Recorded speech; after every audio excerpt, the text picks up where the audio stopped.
Hello, this is Beta Ray Ben for Pixel Spank, and today I've got some Eaglemoss figures again, some of the Marvel ones. These are focusing on Black Panther mainly, so I've got this guy, who's the leader of the white gorilla tribe. I want to call, what's his name? M'Baku, that's it. I knew that. I've got this fella here, the priest who dies for some reason. I forget his name again. Zuri. That's the one that will confuse you because it sounds so much like Shuri.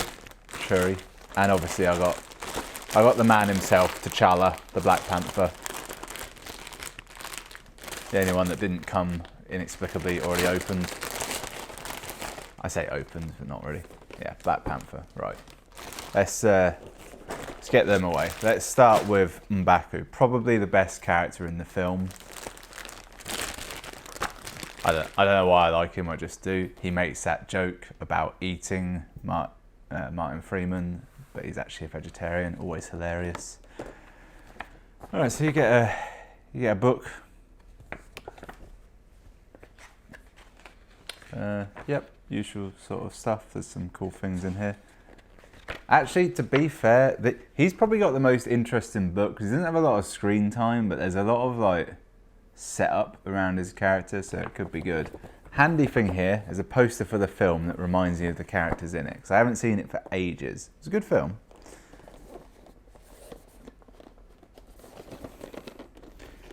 I want to believe that they made these figures before, they decided what figures to make before the film came out, so they thought, Black Panther, obviously main character. Let's have his main adversary, Killmonger. I ain't got that one. I assume that's one. And then also M'Baku, he's kind of a secondary adversary. And then who else? And like, in their minds, I imagine they were like, well, obviously we can't have any fucking women. No one will want that. I haven't had any women figures from this series. I'm guessing they exist, but that's not a sentiment I agree with, by the way. That's just classic. Alright, certificate of authenticity, Black Panther M'Baku. Which makes me think they might do like, the film there is Black Panther and then it's M'Baku. They might have non-film, like an Infinity War version of him. Or an Endgame version of him, because he was in both.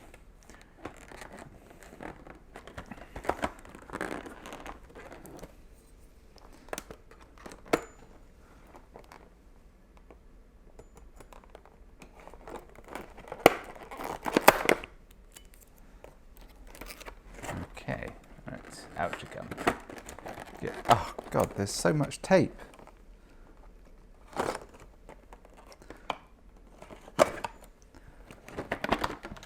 Right, oh, very solid.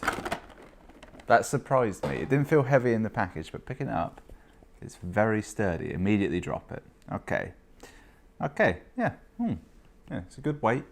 This actually looks really good. Yeah, he's nice and upright.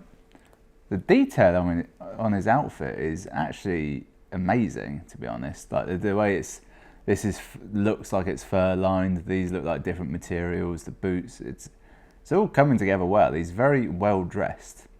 He's got his weapon. I don't know what that weapon is, but I find it hilarious that it is essentially a stick with a heavy round bit at the top.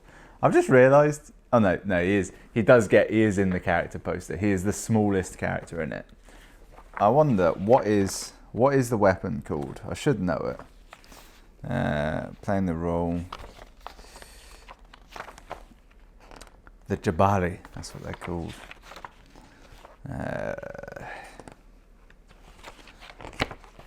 I'm not willing to read this quickly. I'm just hoping I can see it. Oh, here we go. Nope, don't know what it's called. Doesn't matter. But yeah, he's got the weapon. That's cool. It's a fairly boring pose he's in. The weapon actually stabs into the base, which is fortunate because it feels like it could break. And weirdly, the painting on it, there's a few little lighter marks here that when I opened it, I thought it was under a weird pressure and it was breaking in the middle, but it's actually not. But yeah, this is actually really nice. The face is really well done. It's, the paint job's really good as well, particularly on the hair. It's all good. Only one downside I might have, and this is incredibly minor, and I don't know how it could be fixed, is if you look up his skirt, it's just a, you can't even see this. You'll see it on a close-up. If you look up his skirt, it's just like a blob. There's, it's not like he's a figure with a skirt on top. It's clear this is all just like one molded section, which it's not really an issue. You'd only see it if you had it way up on a shelf and you looked up his dress. But that's it feels very insulting referring to it as a skirt and then as a dress. But yeah, this is really nice. Yeah, that's okay. That's a good one. That's a good start. I'll go to Zuri next. I don't know why, but I feel obligated to just briefly look at the this before. It's very contemplative. Yeah. Oh, I opened mid-page and it's him talking. I assume behind the scenes to T'Challa, who's just wearing. I think it's a blanket, but it's hard to. It looks like a dog blanket. I don't know if you can see that, but it's a particularly good behind the screen shot. Let's not look through there again. Who knows what I might find. All right, Black Panther Zuri, authentic. This one, number 4053. This one, 2022. Meaningless. But the fact that they've got room on here as though they were going to make 1 million of these. They've left that many digits, so who knows how limited a run these were. But to be fair, the film did make $1 billion, so merchandise.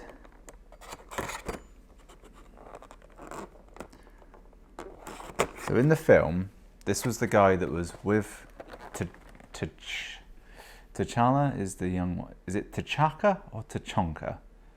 I think T'Chonka is the planet that the Krogan are from in Mass Effect, and T'Challa? Damn it, I just said his name. The old Black Panther. That, he was with him when he goes and kills the guy. Okay, alright. Wow, this is...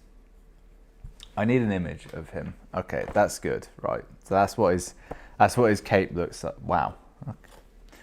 Okay, so a couple things immediately spring to mind. One, his whole robe attire, it's hideous. I now need to find more images of it, because it looks like it's made of a material that already looks like it needs a good ironing, and then on top of that, it looks like it needs a good ironing again, like it's compounded. Okay, right, this is better. Yeah, this is what was throwing me. The image I have of him in my mind is this one from the front, right? Where a couple things, he's wearing this robe where it's kind of like crinkled, but not a lot. And then also he's got a bald head, and that's fine. What I've got here is this robe is like way too detailed, and then his head and entire face are covered in markings, for want of a better word. Upon opening this, I find the image that this is actually based on, and I am relieved, where he does actually look like that. Okay, let's get into it a bit more. He's got the spear that he has in the film that he dies upon. I don't know. It looks good. It's quite a good angle. He is very flat and broad, as though he's been like compressed slightly. The face, it's very well done actually. It's yeah, very nicely painted. They've done a good job here. The entire paintwork's actually pretty nice. Yeah, the whole thing looks good actually. It's a good looking model. Only slightly iffy thing again is if you look within the robes, there's a small parting at the bottom. You can see his legs. I've no issue with that because they've painted his legs. He's wearing red trousers. And he's got shoes on, you can see that. The only thing is it's clearly hand painted and they had to reach in here with a brush to do it because there's a few little poorly done sections. But overall, it's pretty good in general. The design of this cloak means it should be impossibly difficult to get right, but they've done a real nice job on it. There's a bit of overpainting on his hands, but you can't see it from the front, so that's not too bad. It's pretty good overall. The only thing I will say is looking at this kind of, for want of a better word, large tie he wears. In this image, it looks like it's loads of beads. In this image, it looks like it's entirely fabric. However, I haven't seen the film in a recent enough time frame to say one way or the other which is correct. But it doesn't look weird. So yeah, that's also good. That's so far 2 winners. Now, in theory, as we move on to Black Panther, his should be the best one, shouldn't it? Because he's the hero of the piece, and of these 3 I've got, he is by far and away like the most important, really. Well, this is weird. Oh wait, it's not Black Panther. I'm a fool. It's Killmonger. Okay, right, here's what was throwing me off. I never looked at this at all. I didn't read at the bottom where it clearly says Killmonger.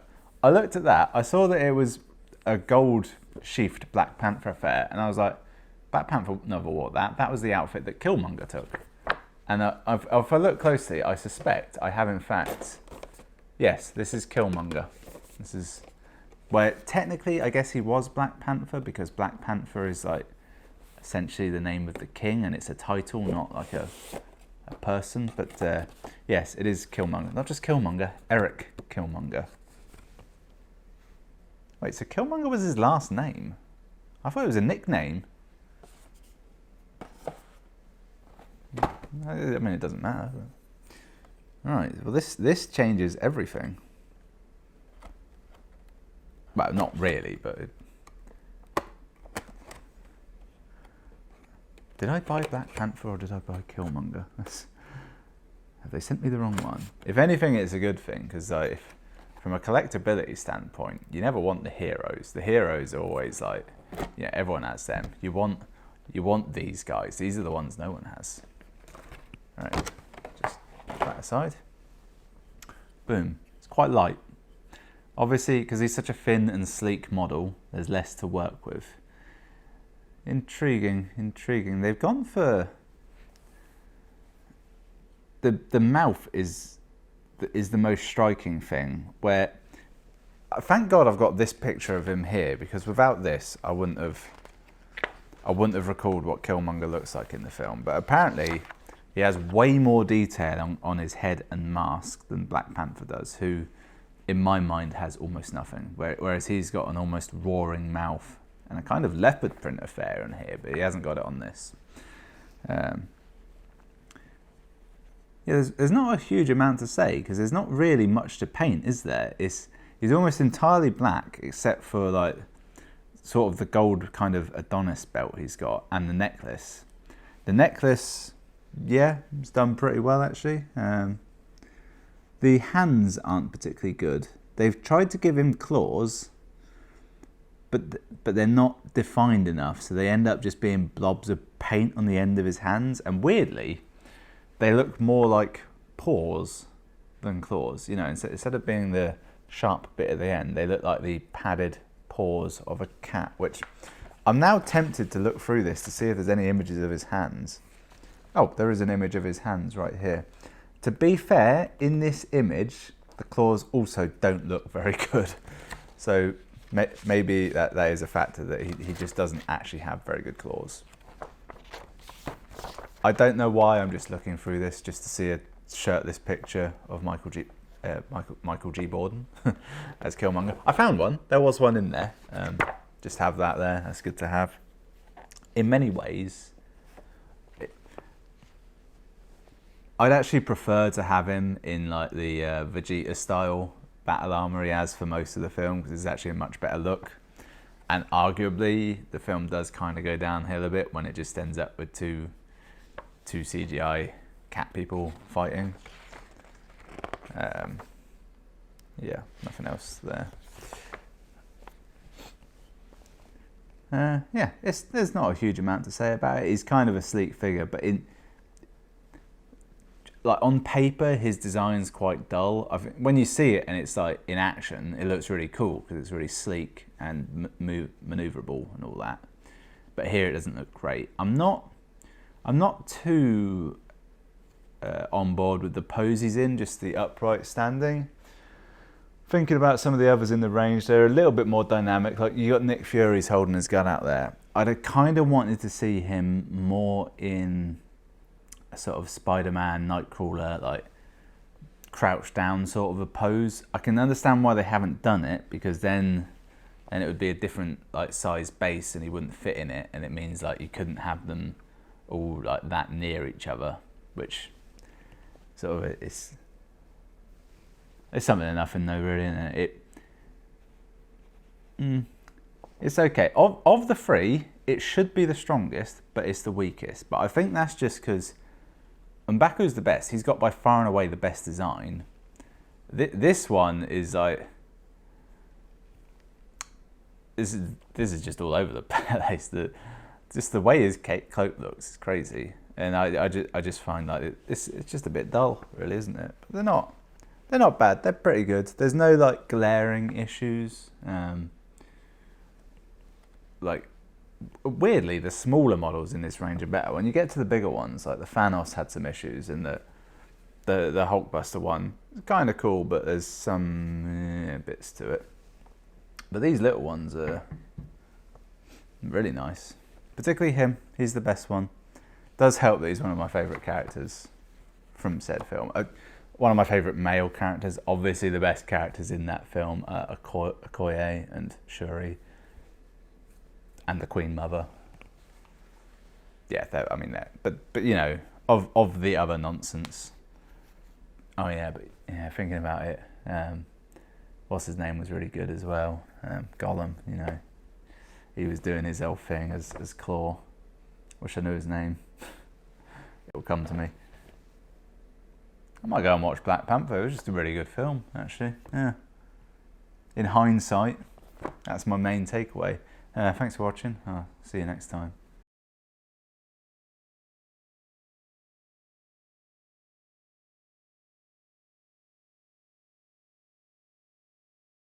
He played Gollum. He was in King Kong. He played King Kong. He was in Rise of the Planet of the Apes. He was the Apes. Played Ulysses Claw in this. And his name is... bleh. Made that film Breathe. Might have been in Burke and Hare. He was in his version of The Jungle Book, and his name is what? Did a lot of directing on Lord of the Rings, or The Hobbit specifically, and his name is shit.